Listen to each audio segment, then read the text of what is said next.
No. Action.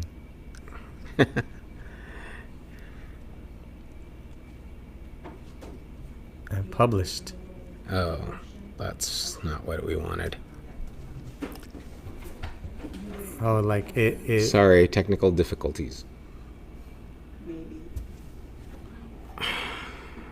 Is it live right now? Because it says there's two people looking. I don't think it's live. Is it live right now? Because it says Oh, there's two people looking. I guess so. Yep. We're live. We're too old for this. Yeah. It's Okay. too much technology. Welcome, I think, Welcome. to Take Two. There's a huge audience Yeah, here. If you guys huge can't standing room only because we have no chairs.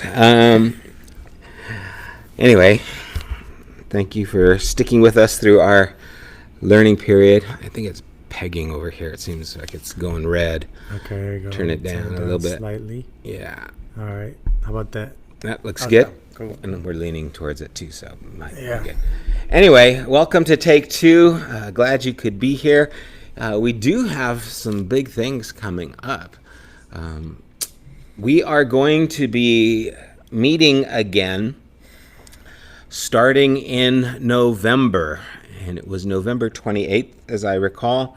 We are going to have our Sunday gatherings here. We are setting the place up. I think, November 15th. was it I thought. 15th? 15th. 15th? Sorry, don't come on the 28th.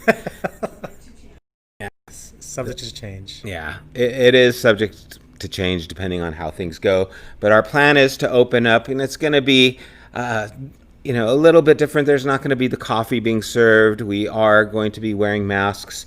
I won't while I'm talking, but we are going to ask people to wear masks here. We are going to have a more limited group, but I think we can accommodate to the people who will be coming and want to come at that time. What other things should Temperature. Yeah, we will be taking your temperature. We bought the thermometers today. Anyway, they're the ones that just point at your head, and you don't have to stick your tongue out or anything. So it's going to be a digital thermometer. We're just checking the temperature of people coming in, doing the things that we can to make it as safe as possible. And still meet together. So that's going to be happening November 15th. We also are planning the grand opening or the of the Works building, right? Yeah, that's the Saturday before, which is November 14th. Yep. And it'll be at the Works building. We're going to open it up to the community and to friends and family. We're going to have some same rules. Bring your masks. We're going to be socially distancing, but to celebrate the opening that we never got to do in March, literally the week of the grand opening, the world closed down. So that was pretty strange time for us. But we're going to try again. November 14th, put it in your calendar. I'm trying to invite some friends over that are starting my friend has a bagel business. Oh, I have cool. another friend has a taco business. So maybe if we could find a way to do that safely, pre-packaged, I don't know, something. I think we can do that. People yeah. are still serving food. We Yeah. can do that. So if you need a workspace, right, you need a place to work, especially right now, maybe your office is closed and you're at home with the kids screaming and you just need a place where you can go and have a little bit of quiet, have some Wi-Fi and get some work done. Yeah. We got a place for you. Yes. And then also in that following week, we are looking to do the human library that we've been talking about. So the parks were closed. We weren't able to do it at the parks. City's kind of closed, but we're thinking about doing that here in both building spaces as well as out in the parking lot. And we'll give you some more information on that as it's coming up. Yeah. Anyway, Take Two is where we talk again about what I spoke about Sunday. If you weren't here, hopefully you still get something out of it. But this past Sunday, I talked about reality and God. And my point wasn't that we're trying to prove that God is real. The point was, are we being genuine so that we can actually encounter God? I think, and I didn't go into it too much, but I really believe that if people were honest with themselves and saw the need that is there for more, the need for to God would be a lot more open. What do you think, or what are your thoughts on that? We got a slow quality here, but Are we moving slow? no, it just said something about our internet signal, even though we're connected directly. Directly. So we'll see. But Well, I think even in like how you, even as you said that, like encountering God as a way to, uh, we're not trying to prove God. We're trying to encounter God. It's almost like an evolution to like how you understand and see God. I think there's like a order of learning and realizing God sometimes. And even though your whole talk was about not to put things in order, or but there is like a once you meet God and understand God is real, or at least in my life, when I'm like, all right, now I know God's real. How do I find ways to spend time with God? How do I? Where are places in my life where I can feel God the most? And sometimes that's at church. Sometimes it's by myself in a quiet space. Sometimes while I'm writing. Sometimes when I'm with one certain person, it seems like we talk about the right things to now God's part of the conversation. And I know that's part of what you were saying with Peter about him jumping into the. Is it going down? it's going down. I think we're okay. Okay, cool. Have you ever had this experience? I mean, I've had, and I've known that it's happened a number of times with people I know, where someone goes through something traumatic, or maybe even just like a breakup, Yeah. with a boyfriend or something, and then all of a sudden they find God, right? It's like everyone in prison finds God. It seems like at some point, whenever these moments of something being stripped away from us, there is a revelation of God. Or at funeral services, there's an openness, to those kinds of things, because the securities that we thought, or the facade that we thought we had, is now eroded away, and that's when we actually see things more clearly. Yeah. Right?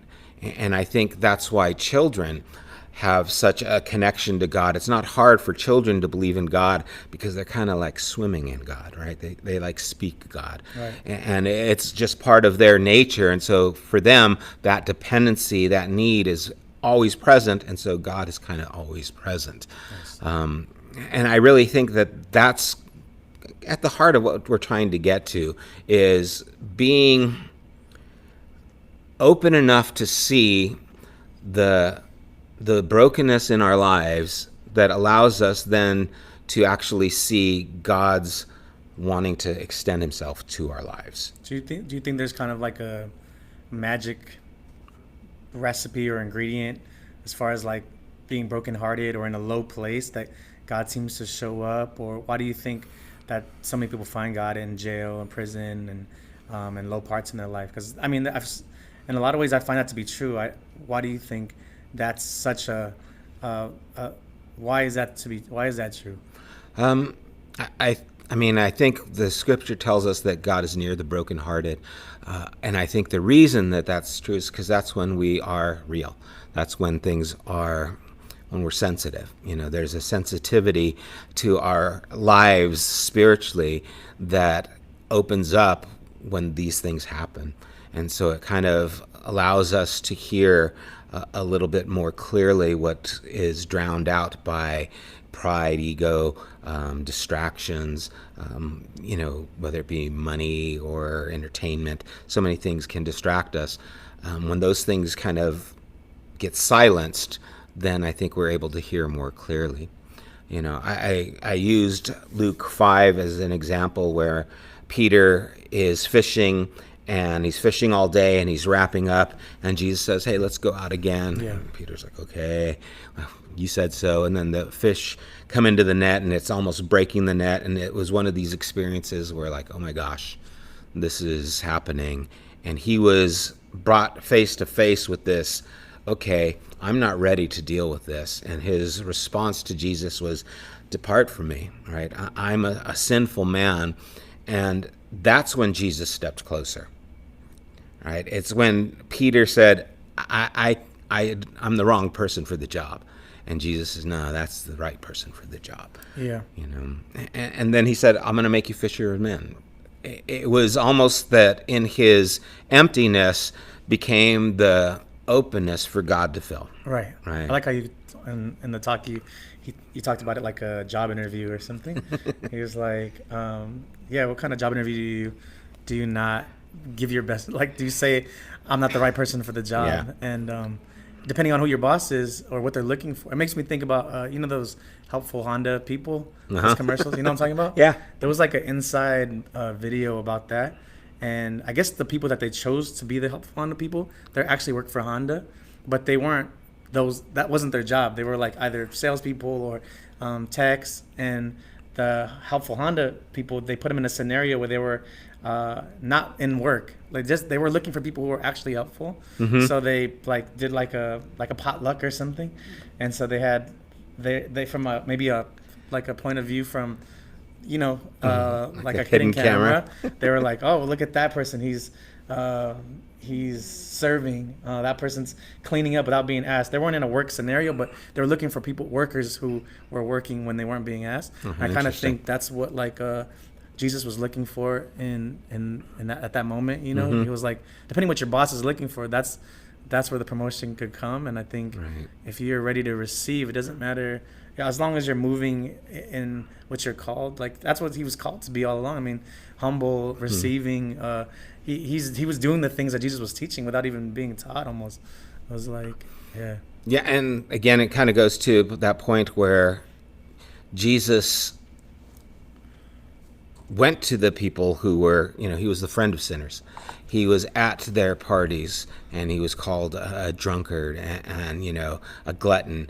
And he was with the fishermen, and he was at the well with the woman. All the people who were marginalized, Jesus was there. The people who didn't have the ego and the pride or were aware of their need seemed to be the people who were able to receive. Right. And so I think that is an important part of that. God will exalt the humble, and he will, humble the proud. And so I think the whole idea is when we're filled with ourselves, that we can't hear what needs to happen in us. Yeah. Right. And so that's kind of what's happening with the people Jesus is reaching out to. It isn't the religious leaders. It isn't the people who are in political power. It's, again, these everyday people. Right.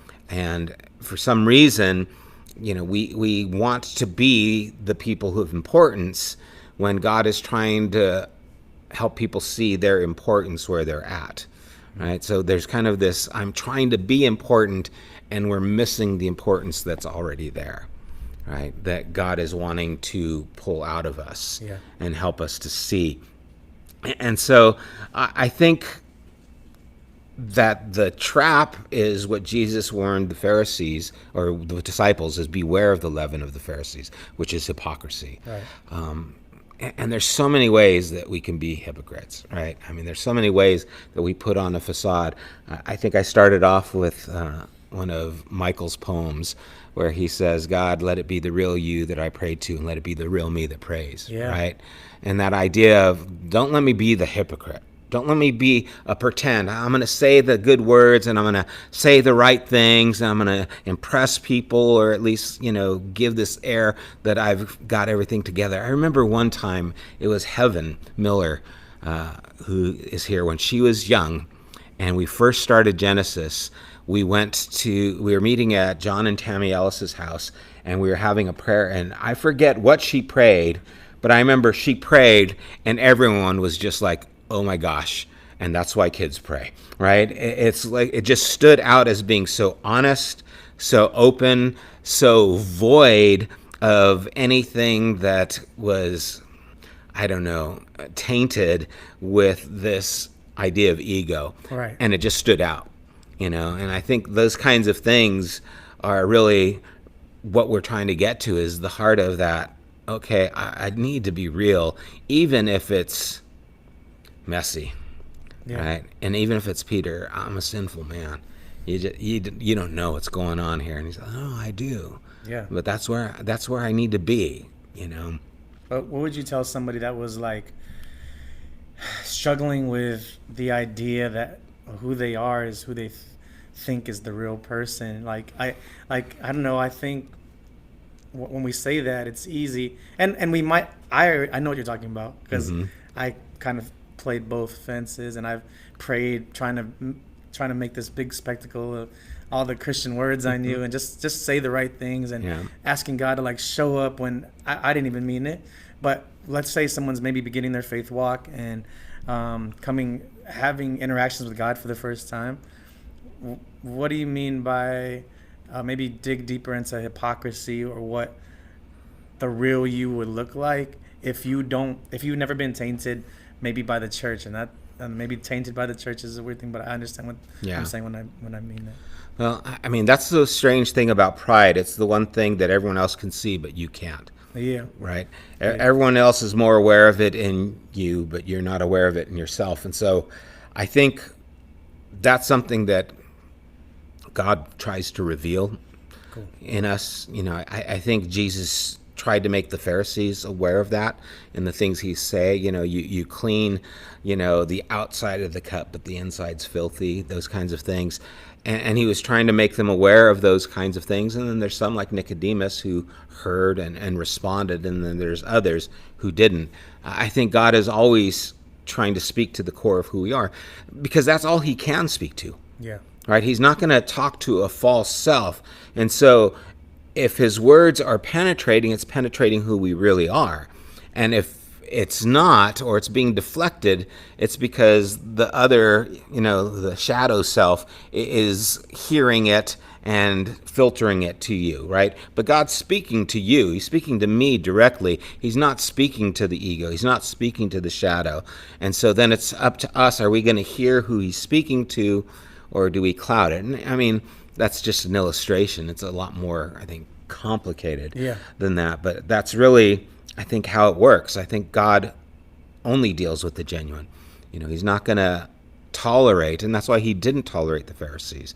That's why he condemned them. That's why his harsh words were to those who were obstructing that genuine conversation with God and saying, these people can't because they're not doing the right things. It was like, no, these people can because they are broken. They see their brokenness like Peter, and so they're open to those things. That's where God has access, and that's one of the things too. I talk about just how the present reality is the only place that God is going to be able to work in our lives. Our past, whether it's regret or nostalgia, right? Our future, whether it's worry or wishful, or our present, whether it's obstructed by entertainment or it's genuine. That's the only place that God is able to speak, is right here, who I really am. Right now. And that's something too that I think is important, because for me, I'm always living in the future, it seems like, in my head, right? I'm always thinking about tomorrow. I'm thinking about this. I'm thinking about what are the things I need to do. And God's trying to speak to me now. And I'm like, okay, but I'm over here. I don't know. Does that make sense? A bit. I guess if I was hearing this, and I'm always like playing devil's advocate because I understand you very clearly, but I have to speak on behalf of someone maybe that might just be tuning in, and even someone that didn't hear the message. That's what my wife does, by the way. So I have to be Team Kareen. So, like, let's say you said something like, God can only speak to us in the present. If that makes a lot of sense. But like, if there's an omniscient God and he surpasses time and he's all knowing, and I'm not talking about like predestination stuff like this, but I'm talking about future towards something. Like if I have if I'm praying towards something, if I'm moving towards a goal, like when we're fixing Genesis Works, there was a lot of unknown for both of us. We're like, okay, what's the future going to hold to that space? What could happen there? And we just had a million ideas. But could God speak to us in the future about the space, or is he speaking to us now about the future? I think he's speaking to us now about the future. I think he's calling us to a future, right? I think God knows what we can be, like he did Peter. When he told Peter, I'm going to make you fisher of men, he was telling him then what he was going to do then. And so I think God is speaking to us present, but it is with future in mind.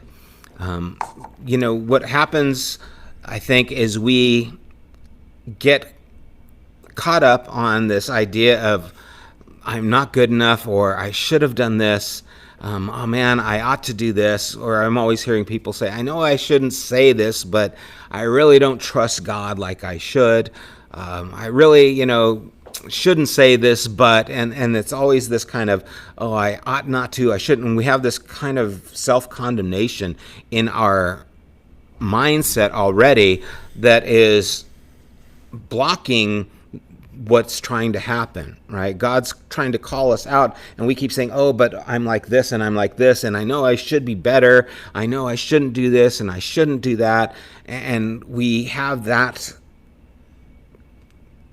conversation going on constantly that is hindering us from actually hearing the future that God's calling us to. At least I'm aware of it sometimes in my life, not all the time, but there's a lot. I'm not good enough for these things, right? I'm not as good a speaker as, and I could list everyone, right? It's like, think of somebody. Yeah, I'm not as good as them, right? But what I want to be is genuine, and I know what people have told me is they like that I'm honest. They like that I'm open. And so that's connecting with them. And that is scary because it's like, well, then how open do I want to be? How open should I be? But that's where it's got to happen. And that even has to happen in how I'm going to speak, what I'm going to share, the way I'm going to share. It's got to be me kind of a thing, isn't there? So do you feel like that's the balance then when you say that conversation of should I, could I have, would I have, those are blocks, right?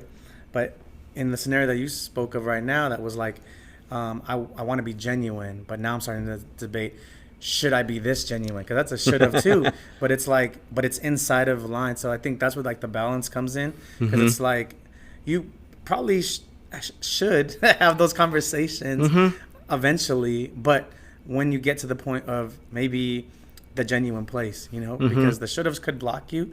But if you don't have conversations of should I be doing that, you might, like, I don't know, do something crazy and say like, So. I think one is looking in the past, things that I've done that have stopped me from becoming, and the other one is a present, should I do this, whether it's wise or not. Good, yeah. That's a good distinction. Yeah, it's like, oh man, I'm just, I know I should have done this, but I didn't.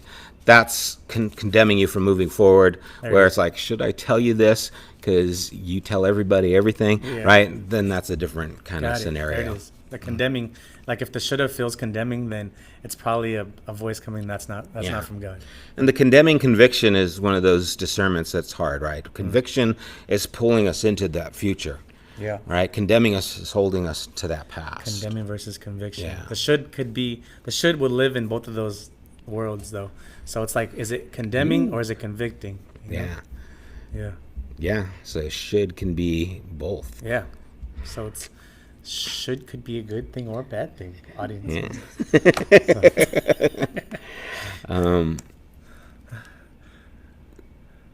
It's difficult when we're dealing with wounds to not try and compensate for them and cover them up, or to want to protect ourselves. Mm-hmm. And we sometimes have to do that with people. But then I think what happens is we start to do that with God. Yeah. Right? Where I can't be open because I'm worried about being judged, what you're going to say to me or condemn me for my being not faithful enough or whatever, not thinking holy enough, whatever. And so then that translates into my conversation with God. I feel that he's going to interact with me the same way. You start projecting that on God's person. Yeah, I mean, it's kind of what I talked about last week with the God who looks like Jesus, right? Most of our ideas of God stem from our parents and then grow from there into different ways. But trying to get it to a place where, okay, I can let my guard down and I can actually be open to Jesus. And the idea of being spiritual, it's like, well, I'm not spiritual enough the most spiritual thing you can do is be real, Yeah. right? That's where God wants to meet you. That's where God is, his image is seen in you, right? Everything else is clouding it, but his image is seen when you're really there in all its, blemishes and all those things. And that's kind of a beautiful thing, Yeah. right? I mean, we see it again in children. They're so honest. They come up to you, what's wrong with your face? I mean, they just, they tell you those things and you can laugh at it because it's not coming from, I'm condemning you or I'm Right. judging. It's just coming from honesty. And so my grandson said that about a dog one time. What's wrong with your face? He goes, what's wrong with its face? It was a bull terrier. If you know those, the Target dogs. that Yeah, have that that's thing. what Alex wanted. What it makes me think of is like, I remember I was getting a tattoo. I had a tattoo session, and I remember calling my tattoo artist earlier that day, and I was like, if I take an Advil now, will it help stop the pain later? And he just like started laughing. He's like, you can't take pain medication for pain that hasn't already happened, Like you can't take medicine for something that doesn't already exist in you, It's like, so, but I remember thinking that was like, we kind of do that, in our life. We like, especially with our relationship with God, we're like always trying to jump the gun and how we think he's gonna appreciate us more or something. Like, I know we want to like try to please God, and I think a lot of the Pharisee kind of action stuff comes from that, right? Because I think there's a part of like a Pharisee, if I was like in their place, if a part of a Pharisee that was like, this is pleasing to God, so I'm just gonna keep on doing it over and over and over again, without realizing they never met Jesus. And that's why Jesus came to like walk with people and say like, well, I really would love to know your favorite color and what you like to eat and what makes you tick and your wounds. I want to see your dirt, and I want to see what your past looks like. And they're like, well, that's not has anything to do with, but they were trying to take the medicine early. They're trying to get in there to trying to fix it before it even happened, they without. And then part of it is even feeling the pain, like people are getting tattoos with like lasers or sticker, like might as well be a sticker. You just have a sticker at that point. So it's like, if you don't feel it, if you're not feeling the thing that, it was designed for, like Jesus is like, I would love to feel this with you. I think that's what he's saying in a lot of this. He's like, I want to experience life with you. And the other side of us is trying to just keep God happy somehow. And we're trying to like numb anything else that's like, that he wants to feel with us. It's like, we're always trying to be like super comfortable and super, like we want the perfect house, and like I live in a loft, so I can't say much, like it's like we want this perfect set of a life, and then God's like, no, I'd rather see like the dirt. I'd rather see what's going on, so I can clean it up and make it useful for fishing. I mean, it's true in any relationship, right? If you can't see or be who you really are, it's going to be a superficial relationship, Right. And it's only a matter of time, as married people know, before they get to see really you, and then it's scary. That's scary. Yeah, it's like, oh, they're still here. Oh, wow, But, I mean, that's what makes the relationship endearing. And then going through the hardships together, right? It grows you together, those kinds of things. And then, like, I'm sure you guys have already experienced it, because I've only been married for 4 years. But when my wife is very real to me, it like gives you permission to become real, like there's still things I know we don't know about each other, and we're still yet to like dig and find. But when she's being super authentic and super vulnerable, it's like that Marianne Williamson quote. It's like, your deepest fear is not that you're inadequate. Your deepest fear is that you're powerful beyond measure. It's not the light, but it's the dark. It's not the darkness, but the light that frightens you. So it's like you're actually afraid of being bright. You're afraid of shining so bright that you're actually going to make an impact, or someone's going to see what's inside of you. And I think that's what vulnerability does, a relationship does. Like if God's if God is genuinely craving a relationship with you, to be able to let him actually see, when you start to realize God can see it already, so you can't hide it. But once you allow God to see it, it becomes like Alex looking at me and telling me secrets, and me being like, okay, she's telling me that because she needs me to open up too. It's like it's permission. It's like it's invitation. Yeah. And I think, gosh, there's so much cool stuff there. I mean, God is wanting to deal with the real us because he's wanting to take the real us someplace amazing. Yeah. Right? It's like when, your wife's opening up to you, she's wanting to take this relationship to someplace really good. Yeah. Right? To someplace that's deep and secure and profound. And I think that's how God is dealing with us too. It's like he's not just saying as it goes, yeah, I see you're a mess. See you later, right? It's like, hey, I see you're a mess. Let's keep walking. Yeah. Right. Let's keep moving. And he's not there. He's not going to leave us there. He's there to take us somewhere else. I remember having a conversation with someone who was homeless, and I was eating with them, and they asked for some money, and I said, no, I'm not going to help you stay where you are, but I will help you to go somewhere else. Right? I'm not going to give you something that's going to allow you to stay in this condition, but if you want to go somewhere else, I'll go somewhere else with you. And I think that's what God's wanting to do, right? And he's willing to deal with us right here, but he's wanting to take us somewhere else. He's wanting the relationship to grow so that the brokenness can get mended, even though it'll be a lifelong project. Yeah. But it's a progression. It's developing and moving forward. And I think that's important too, because I don't know if I was that clear or should have been as clear or could have been more clear, should have. But it's important to realize that God doesn't come into our lives just to leave us here. He comes into our lives to continue the transformation, to bring that change about. I think I was talking with Ben again today about he heard someone talking about being born again. It's like, yeah, I think that's kind of a daily thing. Being born again is something that I have to do often with God. I have to kind of go through a rebirth and a rebirth and a rebirth, and I have to die and I have to be born, and I have to die and I have to be born. It's a lifelong relational aspect with God, and part of it is that, okay, this is just got to die.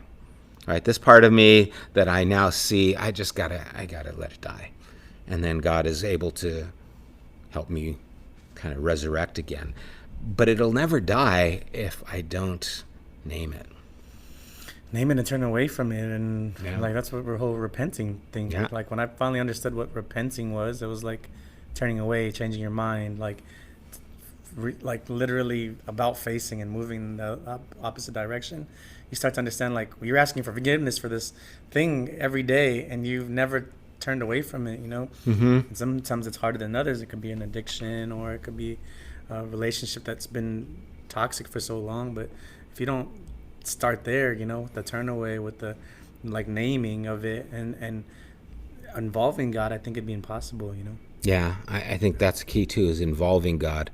Because there's so many things that I can't might my way out of, and I think that's one of the things we kind of pride ourselves in the Western world is to do anything. Yeah, I just pull myself up by my bootstraps.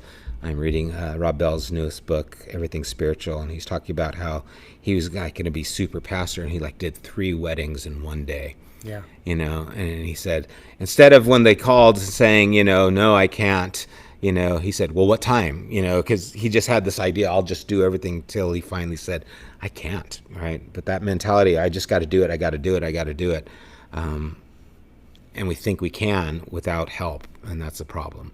And that's where I think it goes back to this idea of why Jesus is near to the brokenhearted, is because now, and I don't know how it works. I mean, there's something spiritual that takes place when it's even like the AA, the first step is to acknowledge that you've got a problem and you're unable to deal with it, right? There's something that happens when that takes place. There's something that's empowering about the admitting of your impotence. And I don't know how that works, but it's kind of one of these spiritual things that happens when we admit that I can't do this. God all of a sudden is present and starts enabling us to do things differently. And it's always been, like, if you even look back to grade school when people used to make fun of you, Mm-hmm. and you finally received the power of making fun of yourself. There's like a thing, it was like a thing that happened where you're like, nobody can make fun of you anymore because you're able to like kind of make fun of yourself. And it was like a humility thing that happened where and it's a much, nuanced thing than like taking what Peter said, but he wasn't making fun of himself, but it was like, he was able to be like, stop, Jesus, I don't even need you around, because it's almost like he was like, go. I'm like, I'm nothing, like he was just Yeah.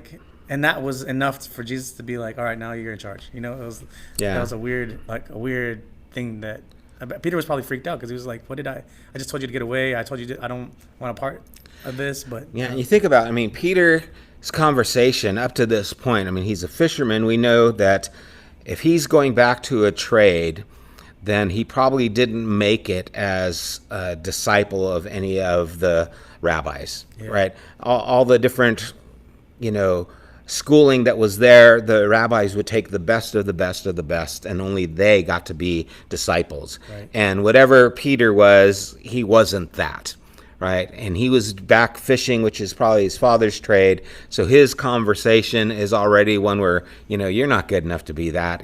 Who's this rabbi now telling you to be a disciple? Doesn't he know I couldn't memorize those things? Didn't he know I got all mixed up or whatever? Right. He just couldn't see himself in this light because he had, again, that conversation. And I think that's the crucial part, is that unless we can actually receive God's love for who we are, where we are, it's a hindrance to us becoming who we can become, right? Unless we can laugh at ourselves, so to speak, yeah, I got a big nose, whatever.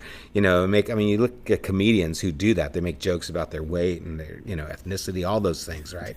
And it's hilarious because, they're kind of owning this, and they're now moving it forward. They're not being stuck by it. They're actually using it as an avenue of conversation. And I think that's an important thing for us in our relationship with God. Okay, God loves this, Peter, and God wants this Peter. And that's a hard thing to accept. Towards the end, I talk about even Peter's denial. When he denies the Lord 3 times, and Jesus restores him, eating fish with him, and asking him 3 times, do you love me? Jesus wasn't saying that because he needed Peter to confess it so that he could love him. He was telling Peter he wants him to do something. Yeah. And he needs to know that he still wants him to do it. Even though he did this, he still wants him to feed his sheep, to care for his lambs. It's like, do you love me? Oh, God, I did this. So, do you love me? Oh, God, I did this. I know. I want you to do this, right? It's kind of like, I know the weakness. I know the problem.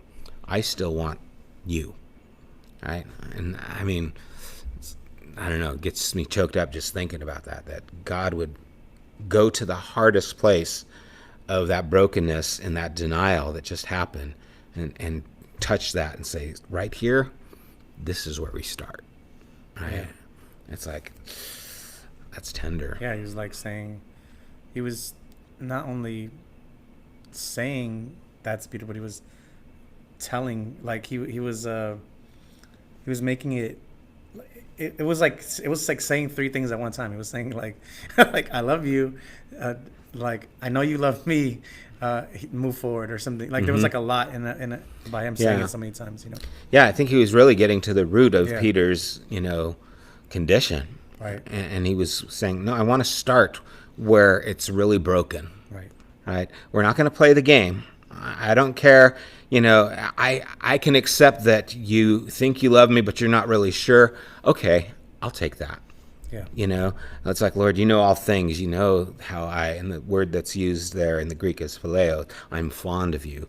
Where Jesus is asking, do you agape? Are you selflessly giving yourself for me? He goes, Lord, you know all things. You know this is it. And Jesus says, okay, that's where we start. Right? And he didn't ask Peter to start where he wasn't. He asked him to start where he was, and that's where the transformation takes place. Yeah. You know. That's awesome. I remember when I was younger, I used to pray this prayer. Like, I used to say something like, "If God, if you wanted me to be a trash guy or a gardener or whatever you want me, like, wherever, just tell me." You know, like, I need really clear instructions. Like, I need, just tell, like, whatever it is, And I remember I don't know. I kept on saying trash guy. Like, I just wanted, I don't know, wanted him to. I was rooting for that. I don't know what. It's part of you wants to not to think in a job, and that's make me. God told me to be a trash guy, so that's why I'm a trash guy, So I wanted that story, so that, and it was almost like I was using the humility as like a crutch, where it was almost like that you can do what Peter did in a bad way too. You can be like, Jesus, I don't want anything to do with you because I'm so broken, like that. And I have friends like that are like, I'm so messed up, I'm so trash that I don't want Jesus to be in my life because there's no way I'm ever gonna be good enough, And I think there's like an unhealthy way to deal with like humility and with at least with dealing with Jesus. And I know that Jesus can meet us there, so it's like it's almost like we have to like pound into the fact that Jesus wants you where you are, like just allow him to come into the situation, however messy it is.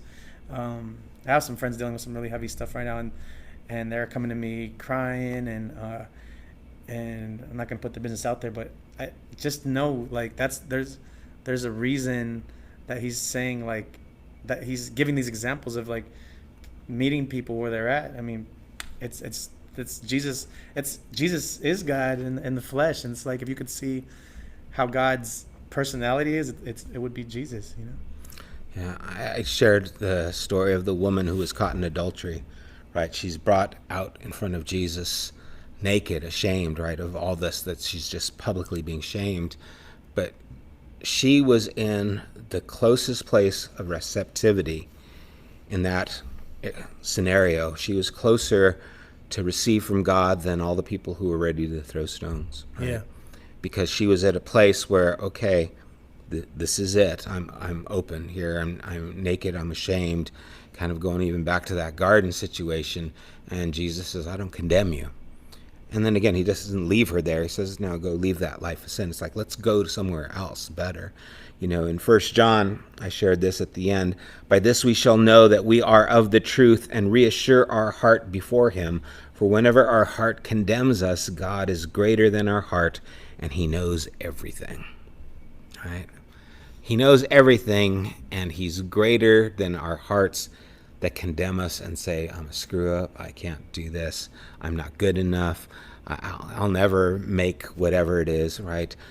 I think the world is looking for people like that, right? I think the church needs leaders like that, right? We don't need the polished people who have it all together.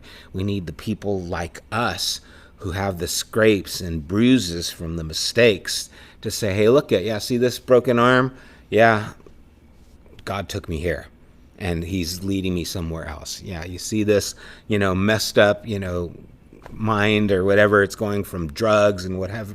Yeah, God has taken this person and is using me to do whatever, right? And it's not like you have to be a pastor or work at a church. You can be part of the kingdom doing painting or doing, mechanical work or doing whatever, being a trash guy, right? I mean, it doesn't matter the place of employment. It doesn't matter what your occupation. God wants that person, genuine, to be an example of what God can do in a fisherman. Right. It's awesome. Yeah. Thank you. Any questions from the audience?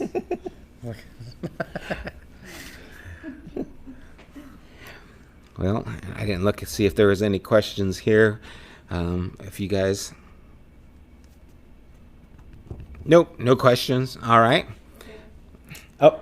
I love how what you said about Peter, when he was asked 3 times by Christ, do you love me?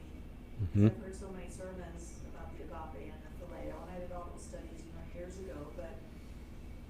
you said there about God saying, okay, I'll accept you with the phileo, I'll Mhm. accept that, and then let's go here. I like how you talk about, he would say to people, let's go here, the Samaritan woman, the woman caught in adultery, you know, whoever, let's go here. Hey, let's go eat at your place, you know? That's really powerful. So if you couldn't hear, I think it was just saying that it Too long. yeah, no, she appreciated just the story of Peter and the denial and him, saying, I phileo, I love you, and God saying, okay, let's start there. Same with the woman in the well. I mean, that God takes us from that place and moves us to someplace Let's else. go eat at your place. Yeah, now let's go. Yeah, let's go to your place. Zacchaeus, go make some food for us. That's cool though, because it's like loving means like time and moving with them. Yeah. Like it's like loving is not just I love you, you're loved. Okay, bye. It's like I love you. Let's go now. Let's like Yeah. come with me, follow me. I'll go with you. Mhm. It's like Yeah, it's action. it's a journey together, Yeah. definitely. Yeah, That's good. good stuff. My wife's thinking she's going to ask me questions later when we get home. I wish I could be like Jesus. Oh. I just think of so many relationships that are on the outer skirts because of both, because that person feels that they have failed, Hmm. Yeah. me personally, or they're, just the self-condemnation that we have when we fail, and like, how can I be more like for Jesus' hands Yeah. and feet? How do I go after that person to, like, it doesn't matter. Yeah. I love Yeah. it, and I just like. That's powerful. I mean, Corinne's saying that just, to be like Jesus is actually, there's so many relationships that struggle with the condemnation and the brokenness. And if we could be the people who extend ourselves to those in that condition to help them see that we will meet them where they're at and move with them forward, journey with them, right? Because that's what love is. So, all right. Well, I think that's it. Unless any other thoughts you have? No, thank you. Thank you. Thank you guys for joining us, or if you tune in later, appreciate you. Thank you. We will be back Sunday at 10 a.m. here on YouTube Live. And love you guys, miss you, and we hope to see you guys soon. Love you guys. Bye. Bye.